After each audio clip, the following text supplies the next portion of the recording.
Welcome back to my hardcore nuzlocke of Pokémon Emerald using only single stage Pokémon. In the last episode, we picked up a bunch of new encounters as we took care of the northwest section of the Hoenn region. With so many more options to play with, planning for future boss fights should be a bit easier now. And after all the travel, we took on the first Maxi fight atop of Mount Chimney without any issues. Flannery and Norman are up next. Let's do this.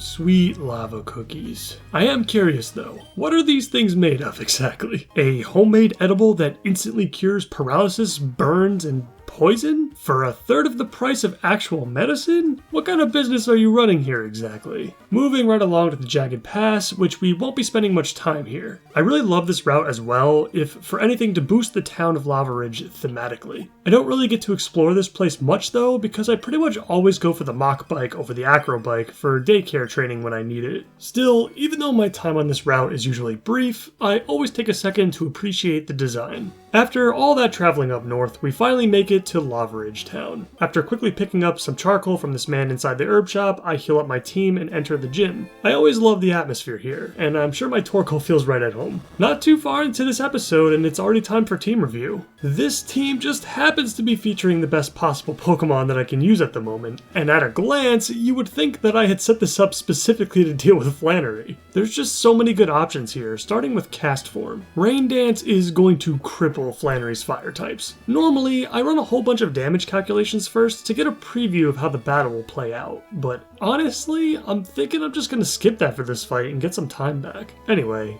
Cast Form may very well deal with everything other than maybe Torkoal. My own Torkoal is up next, and he'll be making things hot and heavy in more ways than one, as he'll be used to court Flannery's Torkoal. My Torkoal is quite the ladies' man, apparently, and Attract will hopefully prove to be very useful here. Mine will be used to Thunderwave Torkoal if I think I need it. I won't send him in though until Flannery's ace has overheated at least twice. Encore could potentially be nice here as well if Torkoal goes for Attract, because if that happens, I could then theoretically switch into Solrock at that point since it won't be affected by Attract. So Viper has Dig. And that's it. Still pretty useful though. Solrock just matches up incredibly well against Flannery's entire team, both defensively and offensively, and Sableye is bringing up the rear as a last resort. I'm not expecting much resistance here, but let's see if Flannery can catch us off guard.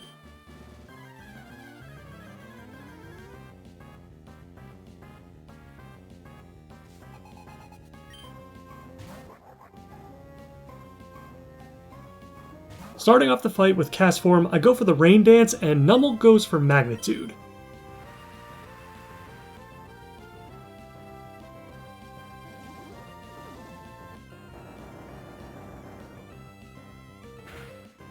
The damage is pretty average, so I'm not too worried about it. And as it turns out, that is an understatement, as Cast Form would go on to destroy Flannery's first three Pokemon with ease. Rain Dance boosted water guns are apparently enough to take out everything in one shot, including that Camerupt. Her entire team is just so slow as well, so whether or not I moved first was just never going to be a question.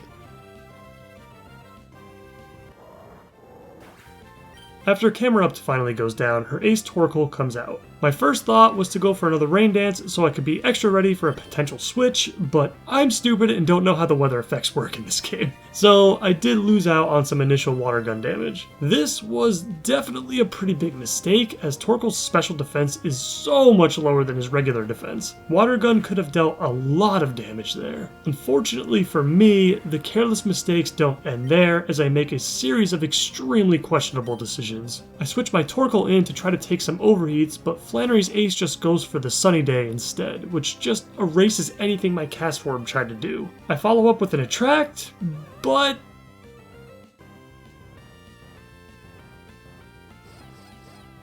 so does Flannery. And as it turns out, men are far more interested in women than women are in men, because my boy couldn't land anything while Flannery's Torkoal didn't give a flying fuck. Sorry buddy, there are plenty of other volcanic fire turtles on the mountain. Foolish mistake number 2 comes in as I switch into Mine for some reason, thinking that I could somehow take a body slam and get off a Thunder Wave without just dying to overheat. Have you ever had a day where your brain just stops working temporarily? Well, that's just me right now. After realizing how dumb I was, I switched back into Torkoal to take an incoming overheat.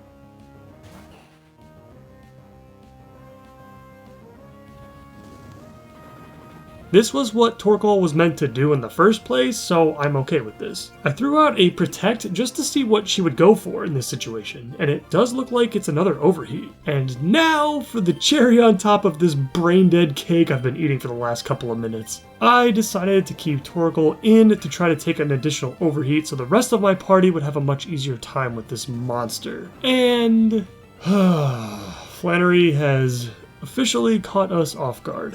Why didn't I just switch into Solrock there? I just don't understand why I try to min-max my party like this sometimes. It's not like I didn't have any other options. And of course, I send Solrock in now, and what does he do? Oh, nothing, just completely wrecks this Torkoal one-on-one. Yeah, I end up winning the fight. Great, and with only one death. But it was a death that not only didn't need to happen, but it was Torkoal of all Pokemon. I was really looking forward to using him throughout this playthrough, but I guess I won't have the chance this attempt.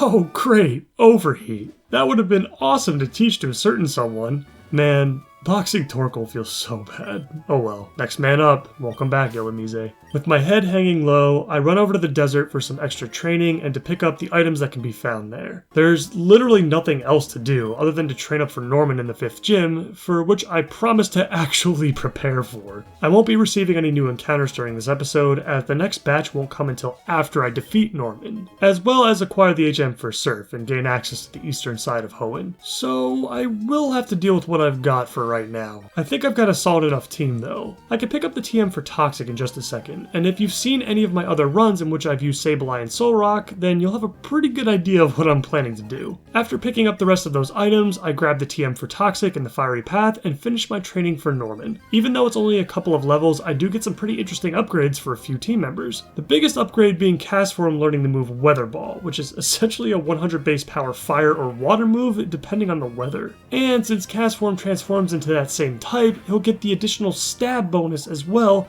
effectively making Weather Ball a 150 base power move as long as weather is up. Sableye picks up Feint Attack, which is another nice stab move. Illumise gets Flatter, which is actually pretty nice for this gym since there are no special attacks. Well, at least not many. And Solrock gets Cosmic Power. I'm not sure if it's worth it or not, but who knows, maybe some defensively focused setup will be useful down the line. As I make my way over to Petalburg to take on Mr. Dad, I figured I would take some time to talk about some of my favorite single stage Pokemon from this game, as well as some of the upcoming encounters I'm looking forward to the most. Sableye is probably my number one out of all the team members I have so far, and in fact, he has very quickly become one of my favorite Pokemon from the Hoenn region in general. Extremely consistent and a total pain in the ass for my opponents, which is a quality I just adore in my favorite Pokemon. I really hope I can keep him around for as long as I can, as he'll be very useful for the upcoming Norman fight, and especially for Tate and Liza. Torkoal is unfortunately one of my other favorites from this region, and it really sucks that I didn't get a chance to show the world what he can really do. Any Pokemon that's super bulky, defensively focused overall, but also has at least one serviceable offensive stat is a Pokemon that I will grow extremely fond of. I was really looking forward to deleting enemies with Overheat, but this attempt was just not the one for my boy Torkoal. While I won't be able to use Skarmory in this attempt, I have to bring him up in this conversation. One of my favorites from Gen 2, and one of the many reasons I fell in love with the Steel type upon its creation. So annoying to deal with, and comes with some really cool and interesting packages. I'm definitely looking forward to a future Emerald Challenge where I'll be forced to use him. And finally, I'd like to give a quick nod to Heracross. Unless you're really into bugs in real life, bug Pokemon can be a bit difficult to love sometimes. Heracross will make you do a double take though. Great type combination, moveset, stats, and theme. I also really love how you acquire him in most games, which is usually by headbutting trees in a specific area. In Emerald though, he's just kinda chilling in the Safari Zone. Spoiler alert, as much as I admire Heracross, I ultimately decided to ban him for at least this attempt, and likely the first few if I don't complete this challenge on my first try. I'm only doing this because of how powerful he seems to be on paper, especially for the later sections of the game. This means that my Safari Zone encounter will be either Pinsir or Girafarig, which I'm still very excited about. I haven't decided yet, but I will say I have not used Pinsir in probably 20 years, literally. quickly, so that might be an interesting option. I'm definitely looking forward to see what he can do.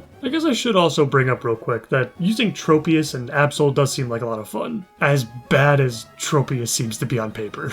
So I guess I'm looking forward to those two as well. Let me know who your favorite single stage Pokemon are. I'd be interested to see what you guys think. We have finally made it back to Petalburg City, and with that, this episode is now over. Flannery was conquered today, but not without a big and completely unnecessary loss. I need to get my head back in the game and prepare for Norman like he's the champion. I'm not gonna let that mistake get the best of me, and in the next episode, I'm taking Dad out. In the meantime, as usual, please like the video if you liked it, and subscribe for more content like this. I really hope you guys are enjoying the series so far. That's it from me. I'll see you next time.